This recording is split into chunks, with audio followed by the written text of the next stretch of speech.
Imagina que mañana España elimina todos los impuestos. Ya no hay hacienda. Nadie está obligado a pagar por carreteras, por policía, por alumbrado.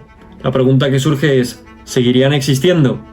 A esto, la mayoría de las personas responden inmediatamente que no. Y este argumento tiene un nombre: el problema del polizón. En este vídeo vamos a ver cuál es el problema del polizón y, a raíz de este, por qué serían necesarios los impuestos, y finalmente vamos a ver cuáles podrían ser algunas objeciones a este razonamiento. Imagina un pequeño pueblo que tiene un parque cuidado y muy bonito. Si ese parque cuesta mantenerlo 1.000 euros, si hay 100 vecinos, cada vecino deberá aportar 10 euros. En el caso de que esa aportación sea voluntaria, puede pasar que un vecino venga y piense, si yo dejo de aportar mi parte, seguro que el resto de vecinos van a cubrir esa diferencia. Y si algunas personas, más de unas cuantas, piensan de la misma manera, al final el parque acabará deteriorándose o bien desapareciendo. Y esto es el problema del polizón o problema del free rider. Algunas personas quieren utilizar un bien a costa de que lo paguen los demás, es decir, sin contribuir a su financiación. Y esto no solo pasa con parques, pasa también con alumbrado, carreteras, faros, justicia, defensa nacional o cualquier otro tipo de bien público. Y aquí es donde tenemos que parar y explicar dos conceptos, porque para que un bien sea considerado bien público, debe ser no rival y no excluyente. Rivalidad y exclusión. Cuando los economistas hablan de rivalidad y exclusión, lo único que están utilizando son criterios para clasificar bienes. Si hablamos de rivalidad, la rivalidad tiene que ver con el consumo, y la pregunta que hay que hacerse es si yo consumo un bien, si a ti te queda menos. Si la respuesta es que sí, queda menos, ese bien es rival. Si la respuesta es que no, el bien es no rival. Y pongo dos ejemplos. Una botella de agua, si yo la consumo, a ti te queda menos. Por lo tanto, ese bien es rival. Ahora bien, una emisora de radio, si yo la consumo, eso no impide que tú la consumas. Por lo tanto, ese bien es no rival. Si vamos ahora a la exclusión, tiene que ver con el acceso, no con el consumo. Y la pregunta que hay que hacerse es si ese bien se puede excluir de otros. Bueno, no vamos a utilizar la misma palabra. Si ese bien puede dejar de ser utilizado por aquel que no paga.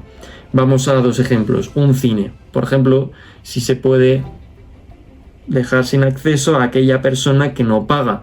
Ahora bien, el alumbrado de una calle no puede dejarse, es decir, si yo no pago por el alumbrado de la calle, me puedo beneficiar perfectamente si paso por esa calle. De esta manera el cine es un bien excluible y el alumbrado de la calle es un bien no excluible. ¿Y por qué son importantes estos conceptos? Porque cuando un bien es no rival y no excluyente, es un bien público y aparece el problema del polizón. Que alguna persona o algún grupo de personas, cuanto más numeroso peor, intenta utilizar este bien, beneficiarse de él sin contribuir a su financiación, a costa de que lo paguen los demás.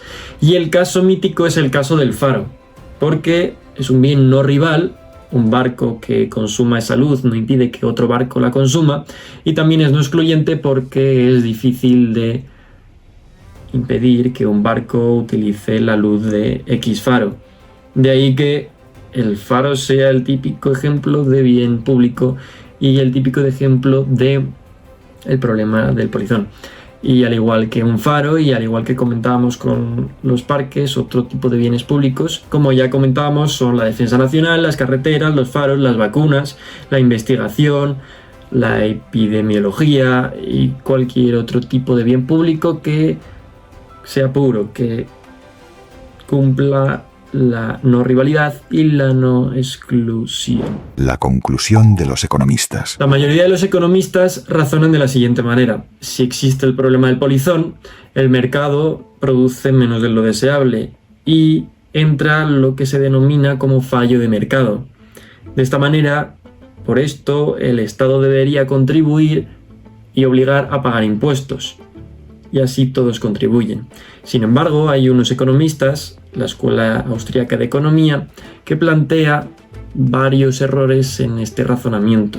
Vamos a ver cuáles son las 4 principales objeciones que la Escuela Austríaca plantea. Objeción 1. No todo bien público es realmente público. La pregunta que hay que hacerse es si estamos seguros de que realmente es un bien no excluible, porque una cosa es que parezca que ahora no se puede o es difícil de excluir, pero eso no significa que siempre vaya a ser de esta manera. Y aquí entra en juego la innovación. Imagina que estamos en 1950. Existe la televisión abierta y alguien, de hecho la mayoría de las personas pensaríamos que es muy difícil que esté bien sea cobrado de forma individual, o sea que lo podríamos considerar prácticamente como un bien público. Ahora bien, está la televisión por cable, llega el satélite, llega el internet y llegan plataformas como Netflix que te cobran individualmente. Pasamos de un bien prácticamente público a un bien que puede ser excluible. Con el Spotify igual, hace décadas publicar música era muy parecido a la emisión de radio y que al final un bien que parecía que no podía ser excluible lo acaba siendo gracias a la tecnología. También pasa con las carreteras. Alguien podría haber pensado cómo vamos a excluir, cómo vamos a cobrar individualmente por el uso de una autopista. Hoy en día existen tanto peajes físicos como electrónicos, además sistemas que te pueden leer la matrícula y no hace falta ni que pares por aquellos peajes. Y luego también con las comunidades privadas, las urbanizaciones. Alguien puede pensar, las piscinas, el alumbrado, los jardines pueden ser bienes públicos, son bienes públicos. Pues bien, poniendo una verja, poniendo vallas, solo pasando los propietarios uno puede excluir esos bienes. La idea es que la exclusión no es una característica fija de los bienes, sino que depende de derechos de propiedad, de tecnología, de la organización empresarial, de los contratos, y un bien que hoy puede parecer que es imposible de excluir, puede serlo en un futuro no tan lejano, incluso inmediato, gracias a las distintas organizaciones o tecnologías que se puedan implementar. Objeción 2. ¿Por qué deberíamos asumir que ya conocemos todos los mecanismos posibles para resolver un problema? Los economistas convencionales razonan de la siguiente manera. Si hoy no vemos formas de financiar privadamente un bien, eso es que el mercado no puede hacerlo. Pero claro, esto supone conocer todas las soluciones posibles a este problema. Y es que aquí entra la función empresarial. La función económica de un empresario es descubrir el descubrimiento de todas las oportunidades que el resto no ven.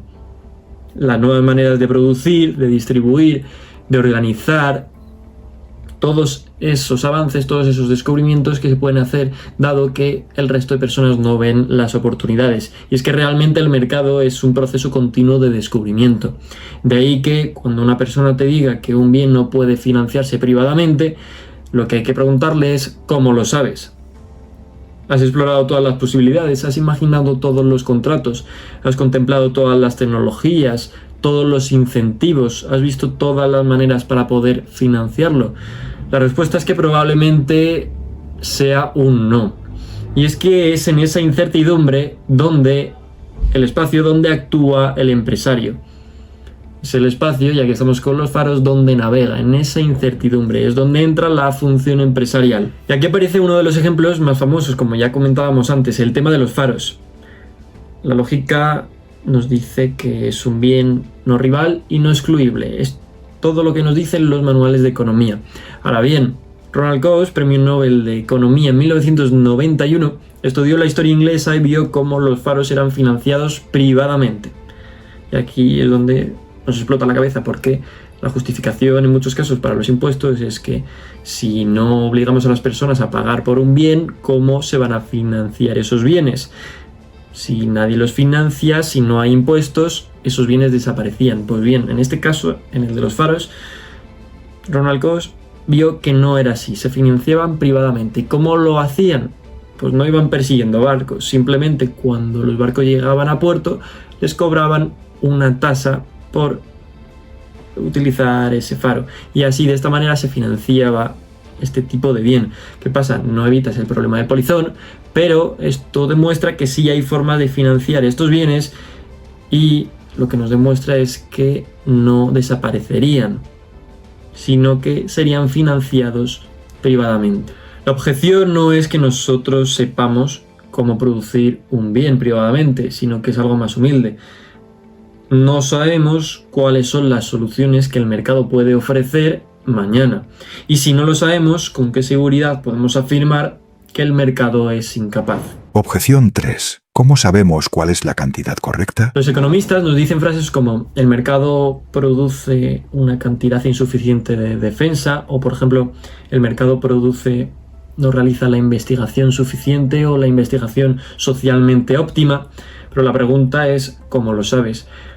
¿Realmente sabemos cuánto es lo óptimo de un bien? Por ejemplo, imagina una población de 50 millones de habitantes. ¿Cuál es la cantidad óptima para gastar en defensa? ¿5.000 millones, 20.000, 60.000 millones? La respuesta no parece evidente. Piensa en parques. La ciudad de Madrid, por ejemplo, ¿cuántos parques necesitaría? ¿20, 30, 40, 100, 200, 300, 400? La respuesta ahí tampoco parece evidente. Y aquí es donde entra el problema del conocimiento, que explicaba Friedrich Hayek, Premio Nobel de Economía en 1974.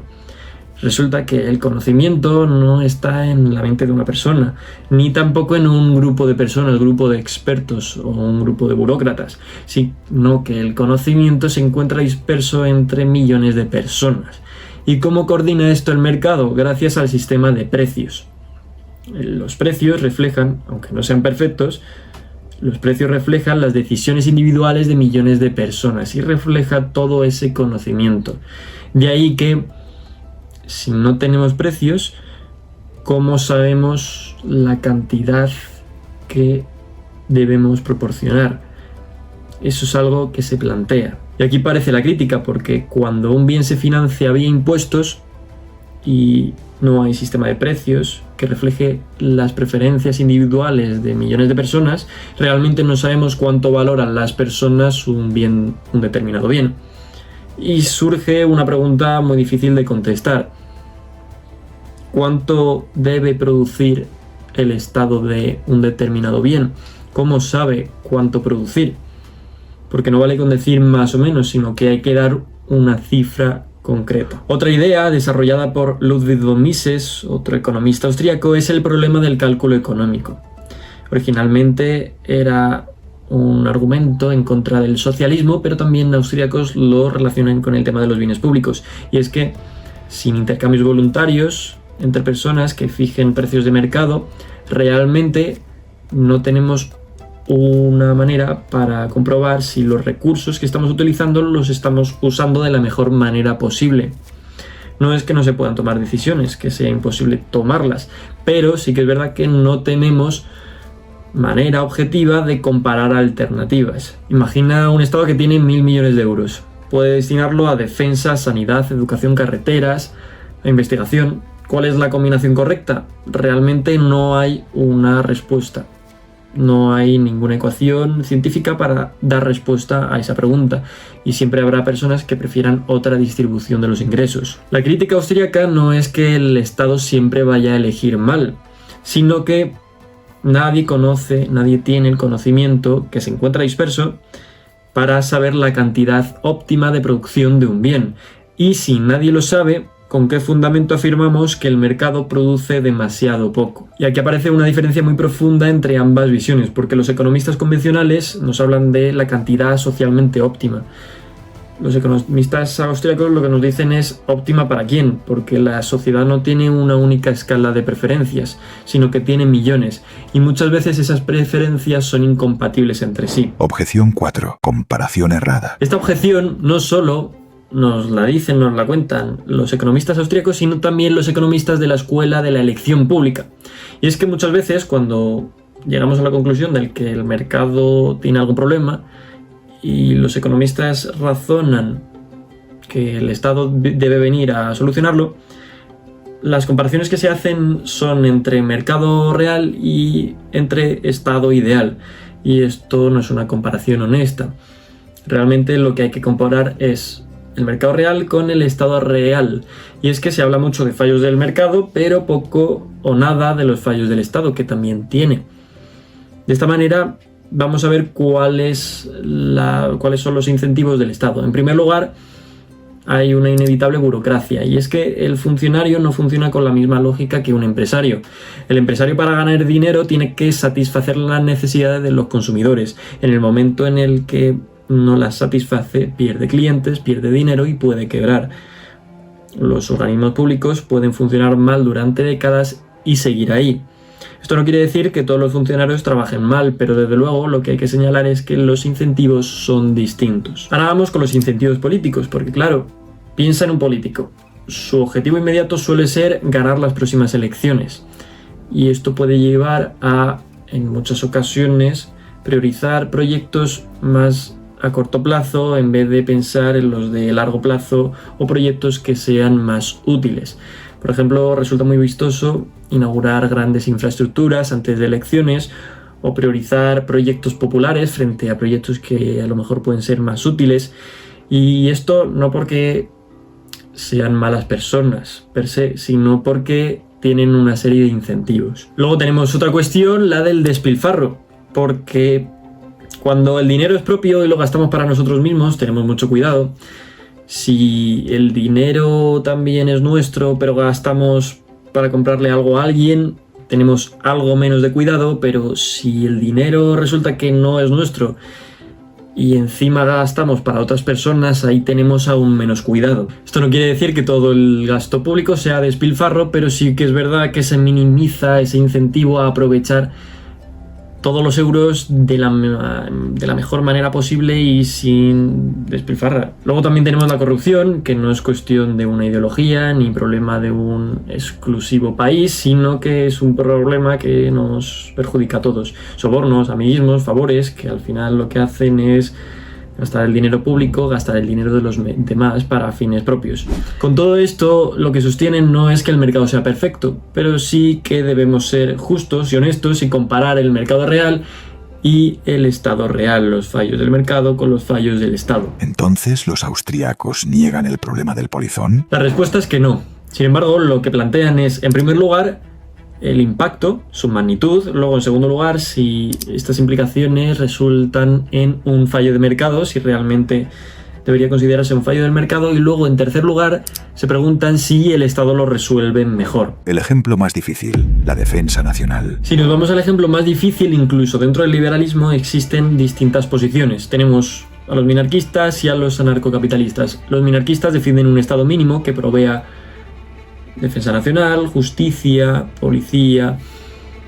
Autores como Nozick defienden esta postura. Luego, los anarcocapitalistas hacen una defensa absoluta del libre mercado.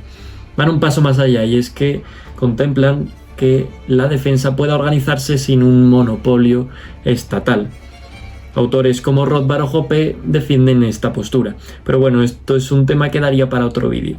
Ahora ya podemos contestar a la pregunta de este vídeo. ¿Por qué existen los impuestos? Muchos economistas nos dicen que es porque hay un tipo de bienes, los bienes públicos, que sería muy difícil de financiar en un mercado. Y de ahí que el Estado deba intervenir en la economía. Ahora bien, sabemos que hay economistas, los economistas de la escuela austríaca y además los economistas de la escuela de la elección pública también hacen alguna crítica. Y esto, los austríacos, no dan todo por supuesto y desde luego lo que plantean es que este razonamiento tiene problemas y ya hemos visto las objeciones. Desde luego lo que nos queda claro es que el problema del polizón por sí solo no nos demuestra que los impuestos sean de manera necesaria inevitables, pero desde luego es una cuestión que no podemos pasar por alto ni mucho menos. Espero que te haya gustado este vídeo. Si te gusta este tipo de contenido, suscríbete y nos vemos en la próxima. Un abrazo.